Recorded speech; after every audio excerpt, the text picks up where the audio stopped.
Eu tenho uns recadinhos rapidinho para passar, né? Primeiramente é das sacolinhas de Natal. Quem pegou as crianças, por favor, trazer até o dia 16, porque a gente dá uma conferida, se dá tudo certinho, para não ter problema nenhum, tá? Então a gente conta que até dia 16 as sacolinhas de quem pegou vão estar aqui.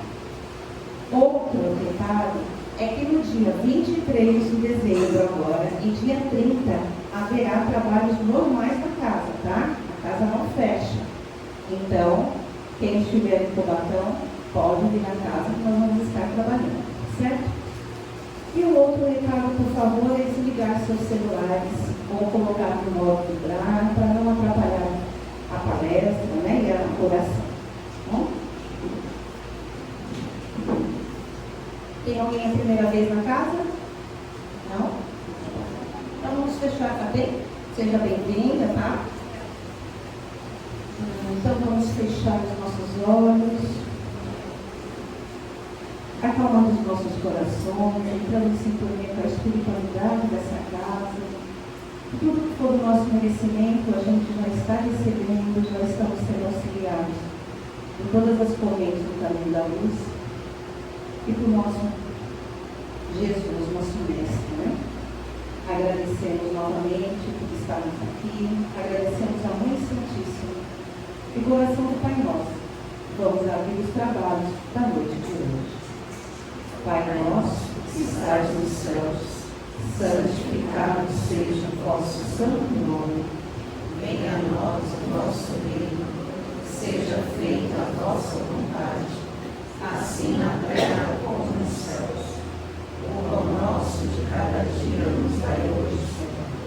Perdoai as nossas dívidas, assim como devemos perdoar aos nossos devedores. E não nos deixeis cair em tentação, mas liberta-nos de todo mal, pois teu é o reino, o poder e a glória para o sempre. Que assim seja, graças a Deus. Hoje a nossa palestrante é a Cibele, né? Bem-vinda.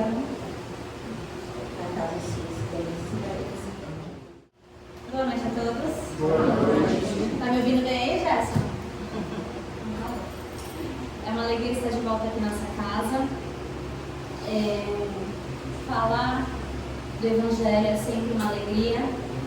E é engraçado, né? Às vezes a gente é pego em umas situações que é teste de fé, né? Eu estava passando por um momento muito desafiador na minha vida. E aí, um amigo espiritual falou assim: no final de ano, você vai falar sobre Maria de Nazaré. E aí eu falei, manda quem pode, obedece quem tem juízo, né? Então, nós vamos falar hoje sobre a Mãe de Jesus, que é o capítulo 30 desse livro chamado Boa Nova. Quem não conhece, recomendo a leitura. É um livro maravilhoso. E é muito interessante porque nesse livro nós vamos ver os causos dos bastidores. Eu gosto dos bastidores, gente. Porque nesse livro a gente vai ver o que aconteceu quando teve aquelas narrativas. Por exemplo, no capítulo 11, que é o Sermão do Monte, nós vamos entender por que Mateus foi o único que escreveu o Sermão do Monte na íntegra. Vocês sabiam que Mateus foi o único que escreveu o sermão inteiro? O Sermão do Monte tem 48 versículos. Lucas vai citar algum trecho, mas ele não foi discípulo de Jesus, ele não acompanhou Jesus. Então, no capítulo 11, nós vamos entender por que Jesus falou o que falou no Sermão do Monte. E aí eu não vou falar mais nada, vocês leiam lá que vocês vão entender, só para deixar a curiosidade aí ativa. E nesse livro também, gente, nós vamos ver cada momento de cada apóstolo diante das suas vivências. E o último capítulo é a Mãe Maria falando. E é muito lindo ver a narrativa de Mãe Maria sobre Jesus, né? E nós vamos ver a vida de Maria depois da crucificação de Jesus. Se nós formos ver na Bíblia, não tem nada, nenhuma narrativa de Mãe Maria. Ué, a mãe de Jesus não pode falar, né? Só vai ter só dos apóstolos. Então, vamos começar? Nesse livro, gente, eu confesso que dá uma embargada na voz, porque dá uma emoção muito grande, né? E eu acho muito interessante que nesse livro vai falar da maioria dos discípulos, da maioria dos que estiveram ali mais próximo com Jesus.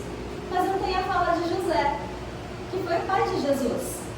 Toda família é importante, né? A constituição do pai e da mãe é importante para o filho. E Jesus narra a importância de José na vida dele. Foi através de José que Jesus aprendeu seus ofícios.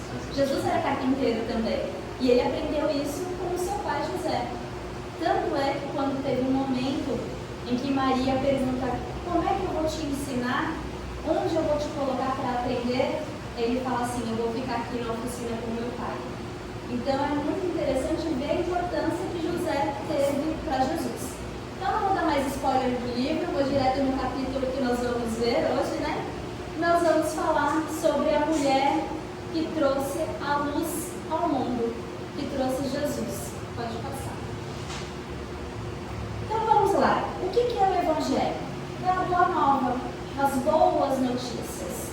É a preparação dos nossos corações para manifestar o reino dos céus em cada um de nós.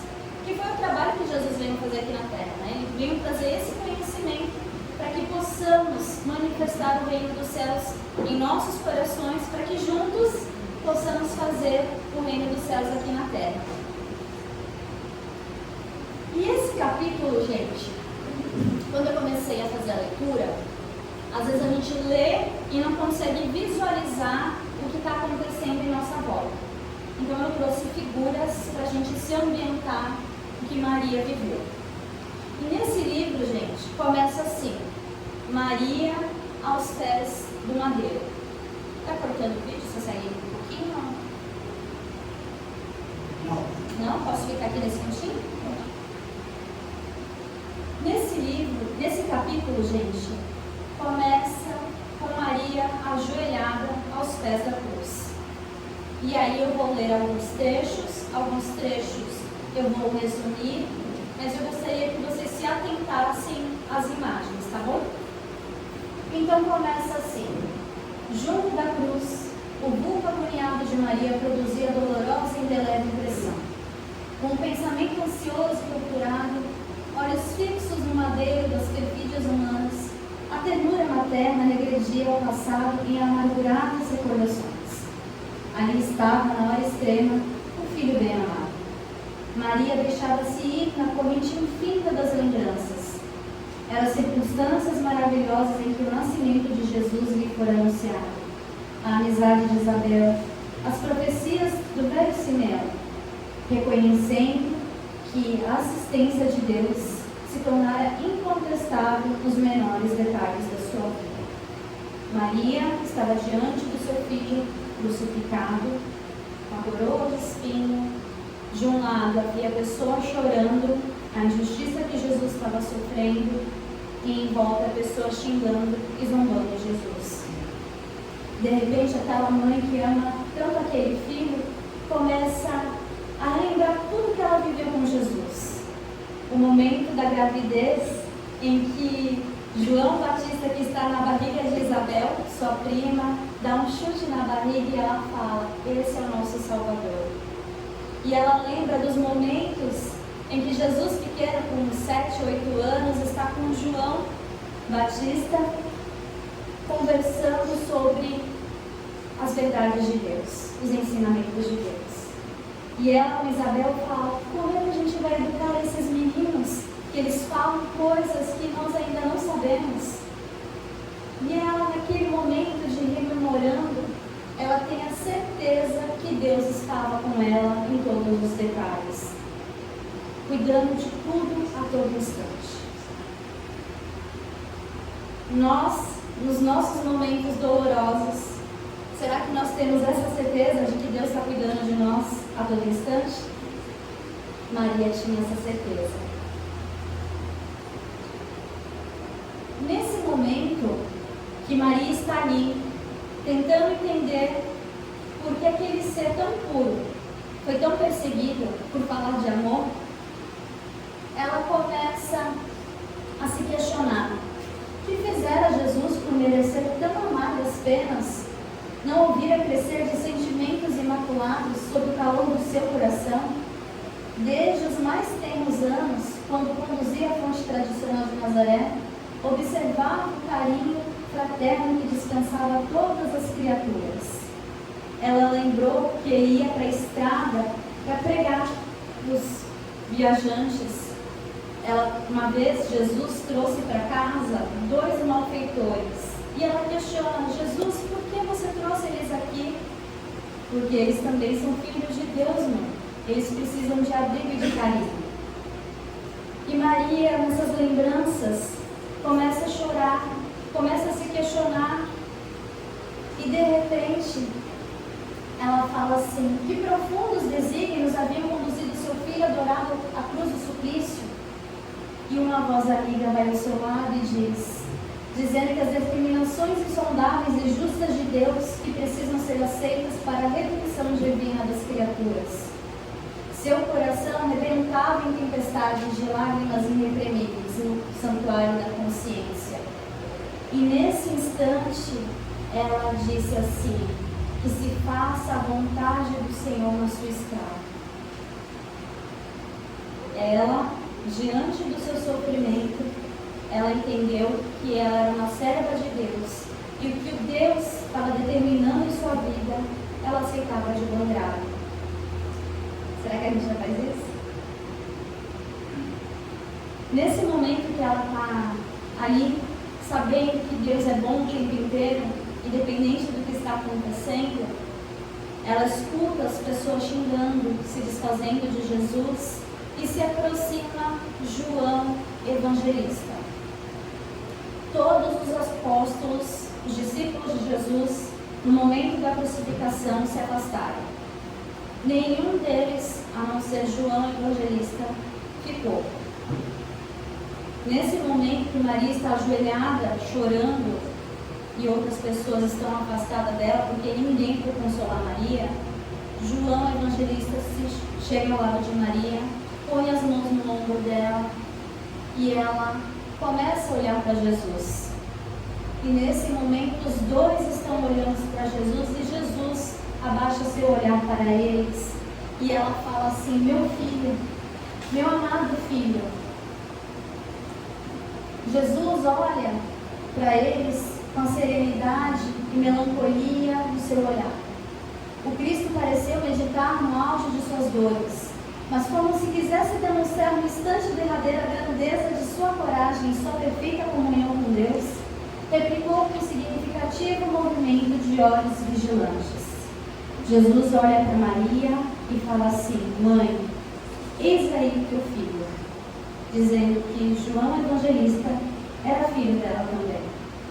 Ele olha para João Evangelista e diz: filho, eis aí tua mãe. Nesse momento, João entende que o mestre, na sua derradeira lição, ensinava que o amor universal era o sublime coroamento de sua obra. Entendeu que no futuro a claridade do reino de Deus revelaria aos homens a necessidade da cessação de todo egoísmo, e que no santuário de cada coração deveria existir a mais abundante cota de amor, não só para o círculo familiar, senão também para todos os necessitados do mundo, e que no templo de cada habitação deveria vivenciar a caridade e a fraternidade. No momento que Jesus está sendo crucificado, ele está lá na cruz, ele tem um momento ainda de dizer a sua última lição, que a família nossa em humanidade não é só a família consanguínea, são todos em humanidade. Ele estava dizendo que não devemos olhar só para o nosso próximo, só para aquele círculo que nascemos, mas olhar para todos como irmãos e irmãs. No Evangelho segundo o Espiritismo, gente, está no capítulo 14, honrai vosso pai e vossa mãe. Lá nós vamos ver sobre piedade filial, quem é minha mãe, quem são os meus pais, os meus irmãos, a parentela corporal, a parentela espiritual. Tem as instruções dos Espíritos falando sobre as ingratidões, principalmente dos filhos. Dentro da família, que é a nossa oficina, nós aprendemos a ter paciência, principalmente a desenvolver o amor. Se você acha que você está numa família errada, pode ter certeza que você está na família certinha. E quanto mais difícil for o relacionamento na família, maior é o aprendizado. Só fica a dica, tá, gente? Pode passar. Quando terminou o processo de crucificação, a maioria dos apóstolos já tinham sumido da região. E Maria foi para a região de Bataneia, onde ficava a família de José. Ela queria receber algum consolo. Vamos lembrar que Maria era uma mulher, um ser humano, como todos nós, que perdeu seu filho, foi crucificado por um crime que ele não cometeu. Perder alguém já dói pra caramba. E diante de uma injustiça, dói mais ainda. E ela, com seu coração de mãe, ela se afastou daquele círculo, mas ela tentava entender como continuaria. Como os apóstolos continuariam os ensinamentos de Jesus. Lá, ela ouviu que os cristãos e os judeus estavam brigando.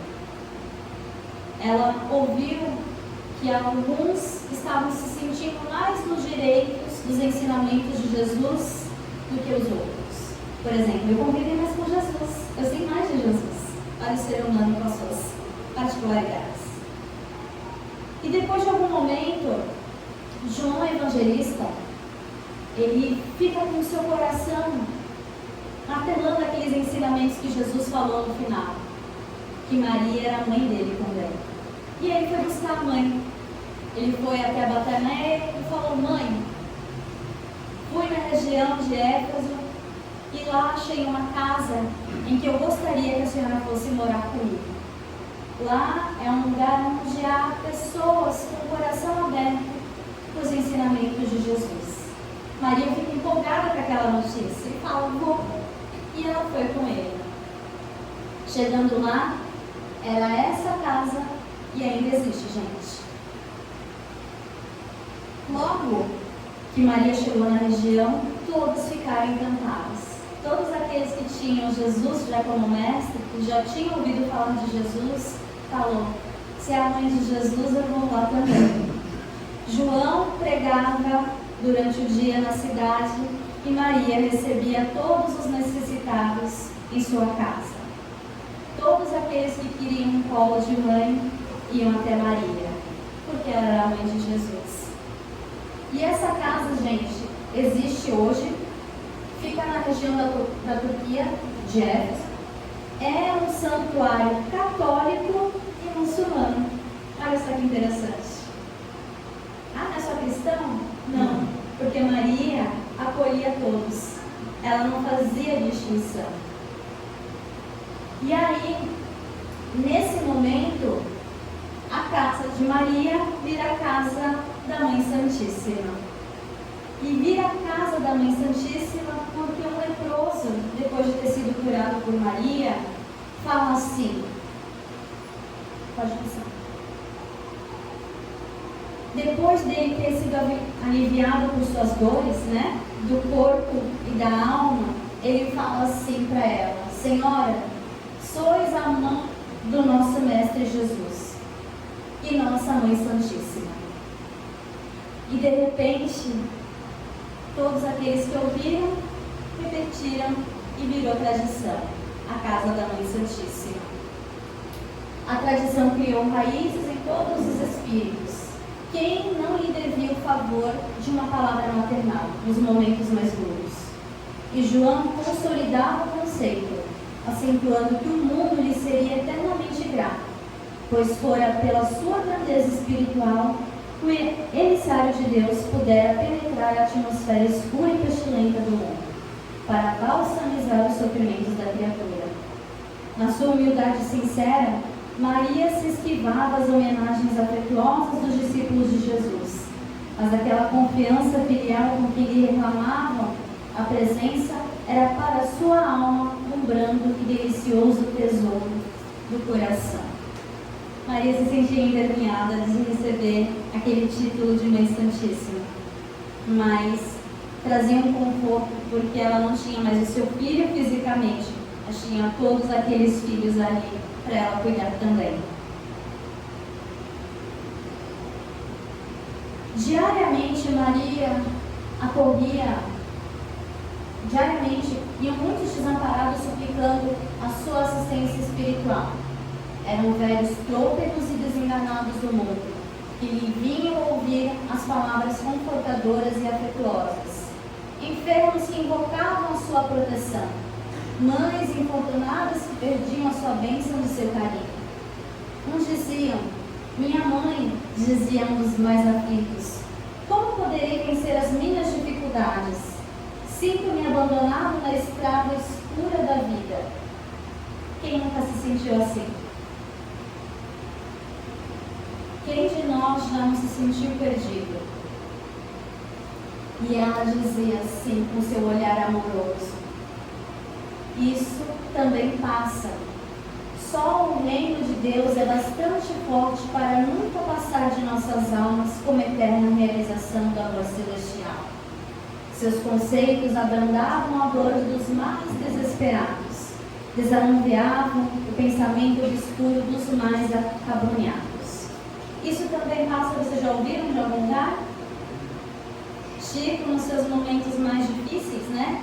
Pede para Emmanuel uma mensagem de conforto de Mãe Maria. E ele diz assim para Chico: anota aí.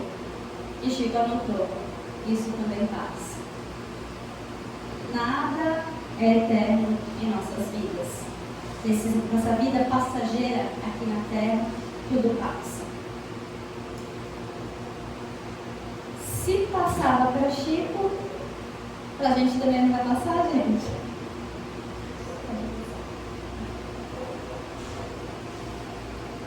Diante dos momentos de provação, Maria trouxe conforto a todos que vinham a ela.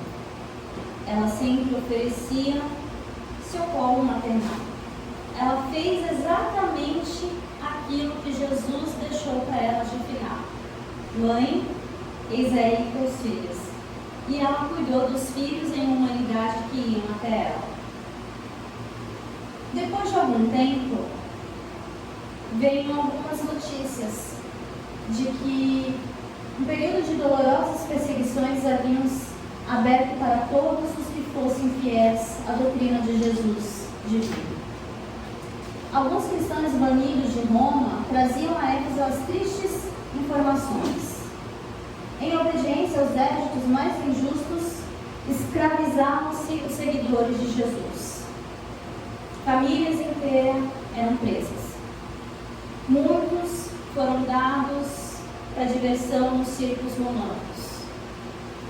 Eles eram presos, depois eram soltados nos circos para que feras os comessem.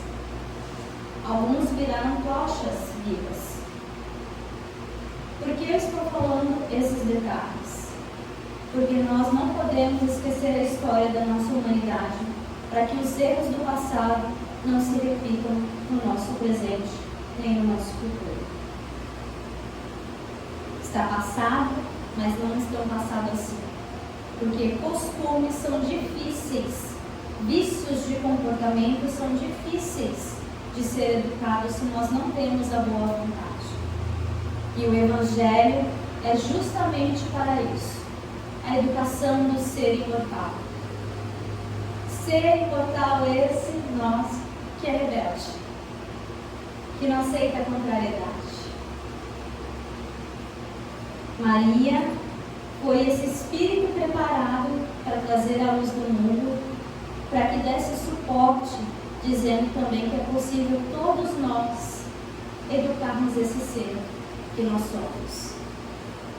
Que é possível todos nós manifestarmos o amor mesmo diante de nossa dor. Maria até então mostrou que Ela ficou triste com a perda de seu filho amado, mas ela não deixou de auxiliar quem necessitava. Pelo contrário, ela entendeu que da mesma forma que ela sofria, outros sofriam, e ela oferecia ao outro aquilo que ela gostaria de receber: o colo, o conforto e o amparo.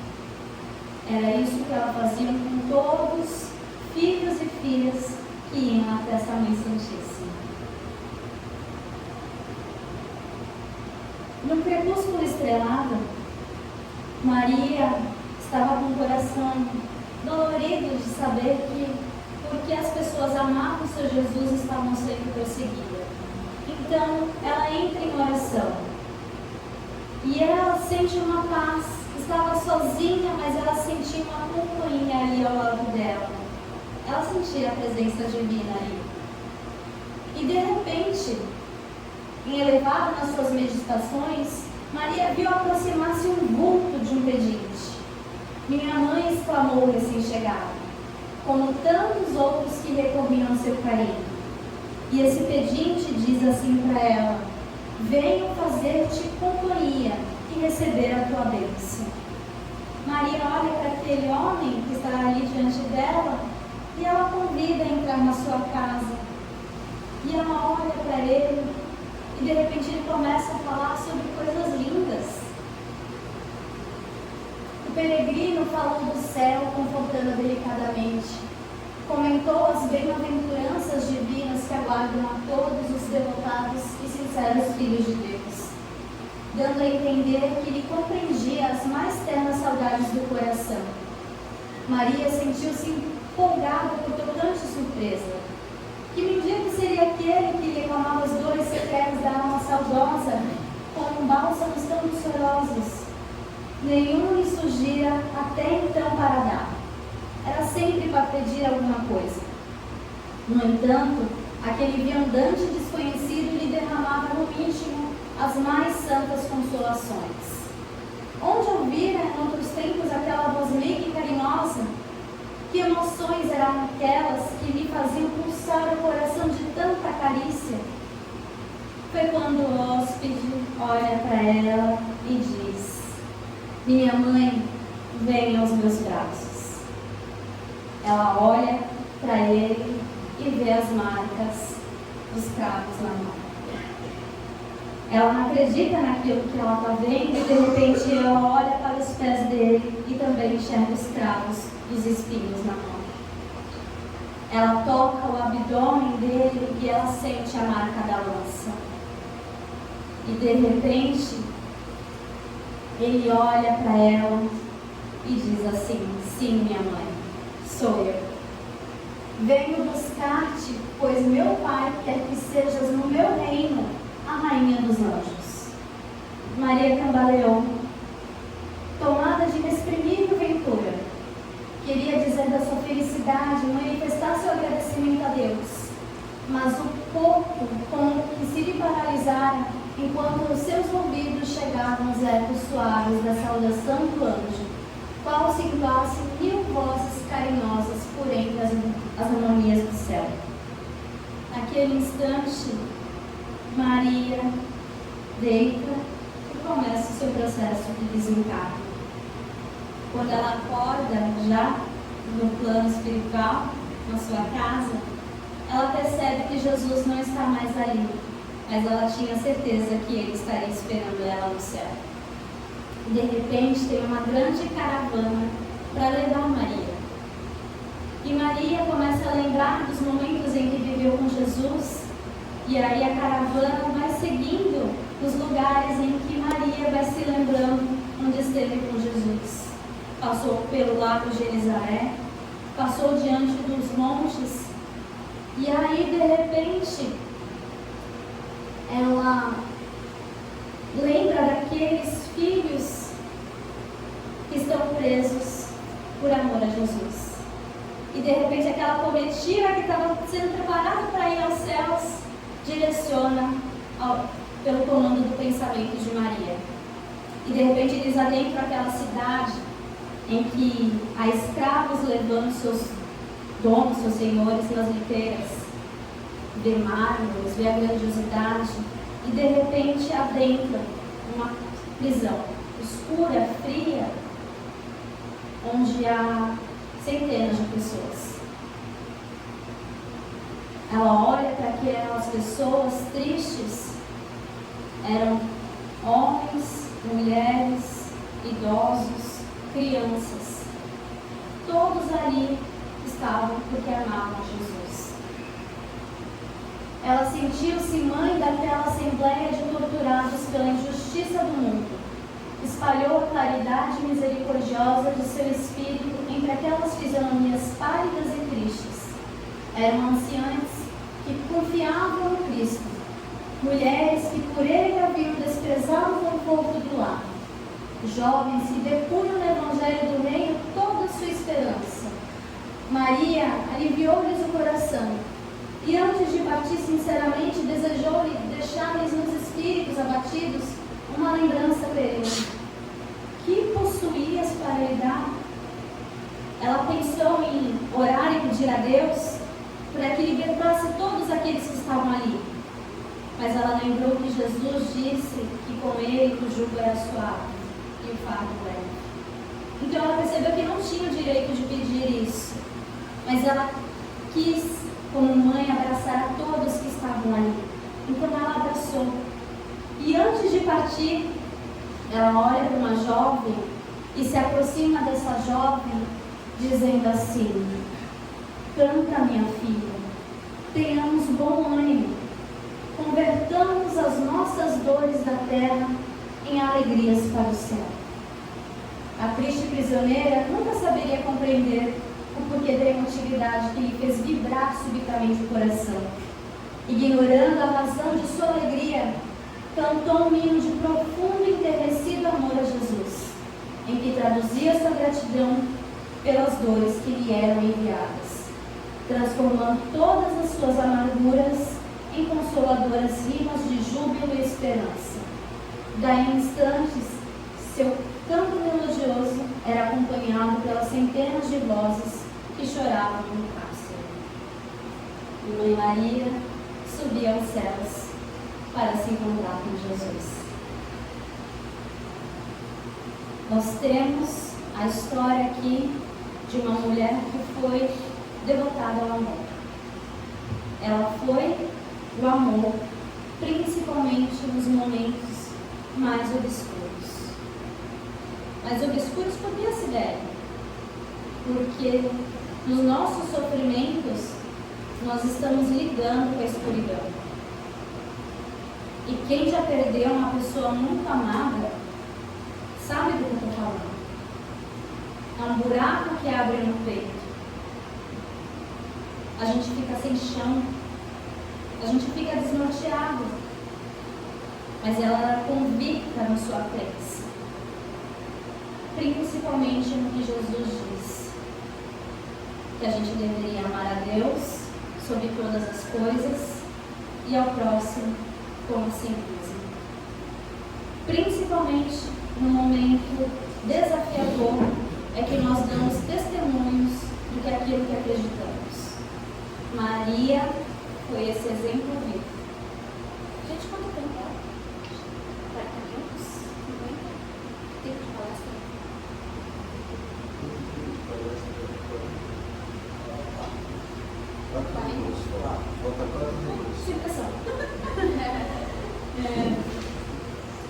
Quando nós falamos de Mãe Maria,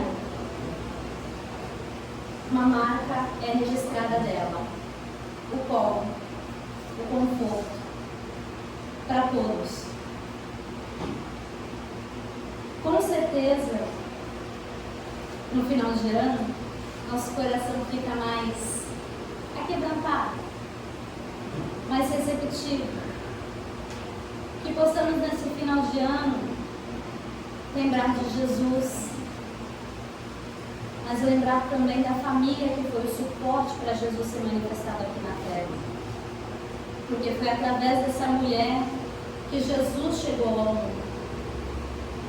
Foi através da devoção dessa mulher que Jesus conseguiu ter o suporte para fazer a sua missão. que nós possamos entender o nosso propósito como seres em aprendizado aqui na Terra, no lugar que nós fomos colocados. Maria entendeu que o seu papel na vida era ser mãe. Quantos de nós não entendemos o nosso papel como mães e pais? Se nós fizermos o nosso papel bem feito, nós deixamos um tesouro enorme para a humanidade. Maria entregou seu tesouro para a humanidade, mas também deixou um grande tesouro para a humanidade, que foi o seu amor e a sua devoção.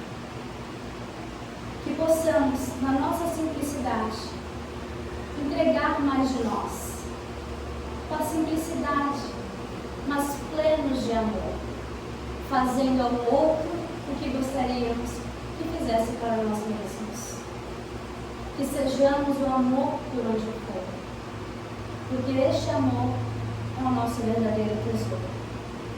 Que possamos ser ricos quando voltarmos para o nosso verdadeiro lar.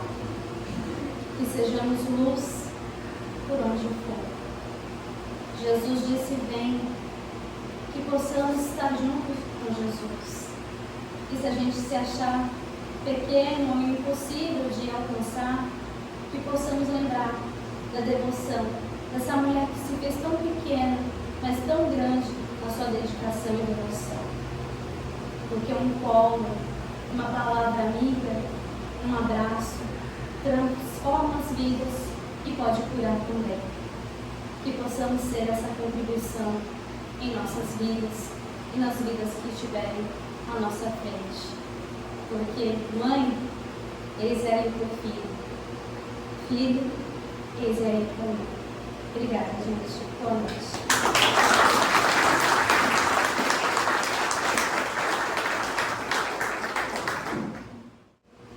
Então vamos nessa sintonia de amor, né, que Maria nos acolhe, nos dá no momento das nossas aflições, sempre lembrando que assim Mary disse, né, que Maria falou, tudo passa. Então vamos continuar nessa sintonia e coração com Maria, vamos para o momento do passe, certo?